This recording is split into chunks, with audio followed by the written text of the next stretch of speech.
আসসালামু আলাইকুম রহমতুল্লাহ। আজকে আমরা দেখব কিভাবে আমরা আমাদের ভোটার স্লিপ বের করব। আচ্ছা, ভোটার স্লিপ হচ্ছে সাধারণত যে আমার ভোট কেন্দ্র কোথায় এবং কয়তলায়, কোথায় গিয়ে আমি ভোট দেব, এই ডিটেলস হচ্ছে আমার এই ভোটার স্লিপ। যে স্লিপটা সাধারণত নির্বাচনী কয়েকদিন আগে বিভিন্ন প্রার্থী তারা এরকম কাগজে করে কেটে কেটে দিয়ে আসে, কিন্তু বর্তমান যুগে স্মার্ট হওয়ার কারণে আমরা এটা নিজেরাও বের করতে পারবো। এই জন্য আমি আবার যাচ্ছি গুগল প্লে স্টোরে যাবেন। গুগল প্লে স্টোরে গিয়ে সার্চ দিবেন smart election management BD. Smart election management BD search দিলে এরকম একটা অপশন আসবে। এবার আপনি এটা জাস্ট ওপেন করবেন। ওপেন করার পরে আমাকে সার্চ করতে হবে। আপনি জাস্ট ক্লিক করবেন যে 13তম parliamentary election, national parliament election, এটা জাস্ট ক্লিক করবেন। ক্লিক করার পরে দেখবেন যে শেষে একটা সার্চ বাটন আছে, একবার শেষে দেখেন যে গোল button, election details, previous election, find a voting centre. আচ্ছা, ভোটিং সেন্টার আছে। এখানে গেলে আপনি আপনার এনআইডি নাম্বার দিতে পারবেন। মনে করেন যে আপনি এনআইডি নাম্বার দিলেন, একটা এনআইডি নাম্বার দিলেন, জন্ম তারিখ দিলেন। তো জন্ম তারিখ ঠিক দিতে হবে অবশ্যই, ভুল দিলে তো নেবে না।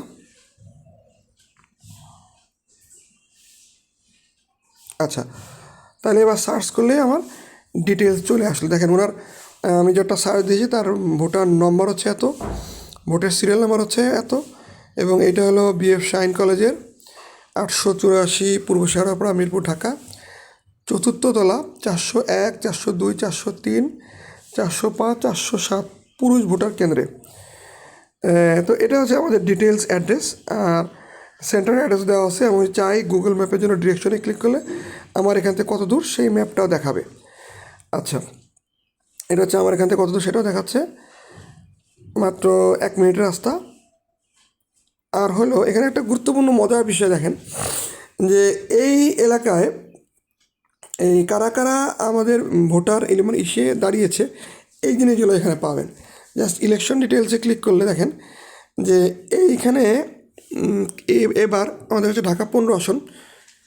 তো ঢাকা 15 আসনে কে কে দাঁড়িয়েছেন এটা লিস্ট এখানে দেখেন, 4-5 জন দাঁড়িয়েছেন। তো আমি একটু দেখি, আমাদের মূলত 2 জন প্রার্থী। আমরা তো এবার আসলে ভোট দেওয়ার জন্য সাধারণত মানুষ চাবে দাঁড়িপাল্লা, ধানের শীষ, কারণ এখন তো মূলত প্রার্থী এই দুইটাই।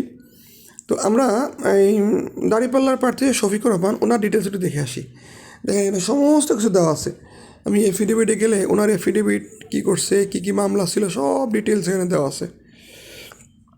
এরপরে ওনার ইনকাম ট্যাক্স রিটার্ন এখানে আছে, তারপরে পার্সোনাল কী কী সম্পত্তি আছে সব এখানে দেওয়া আছে। এবার আমরা এই শফিকুল ইসলাম খান, যিনি ধানের শীষের প্রতীক, ওনার ডিটেলস দেখে আসি। ওনার ডিটেলস দেখেন, ওনার ছবি, প্রতীক, ওনার এফিডেভিটেও কী কী মামলা আছে সব ডিটেলস আছে।